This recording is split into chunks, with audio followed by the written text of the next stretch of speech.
ইসলামী আদর্শের অনুসারী যারা, তারা কখনো নিজের আদর্শকে বিক্রি করে না। রাসূলুল্লাহ পাক সাল্লাল্লাহু আলাইহি সাল্লামের আদর্শ নিয়ে যারা রাজনীতি করে, তারা কখনো অন্যের ক্ষতি করতে পারে না, নিজের ক্ষতি হলেও। যেমন ইমাম হুসাইন রাদিয়াল্লাহু তাআলা আনহু কারবালার ময়দানে প্রিয় নানা জানের আদর্শ ধরে রাখতে গিয়ে নিজের গর্দানের উপর তলবত চালিয়েছেন। কিন্তু বর্তমান একটি বুইফুট আদর্শবাহী সংগঠন ইসলামের নাম দিয়ে নিজেদের আদর্শকে বিক্রি করে দিছে।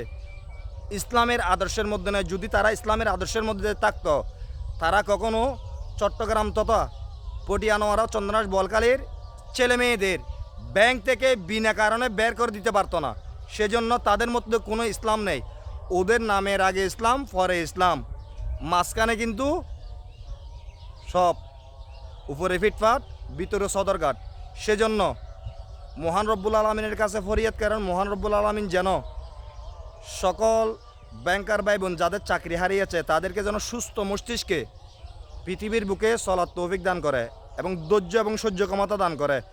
ইসলাম, মদিনাওয়ালার ইসলাম যার অন্তরে আছে, সে কখনো কারো উপর এরকম অন্যায় অবিচার কখনো কোনো অবস্থায় করতে পারে না।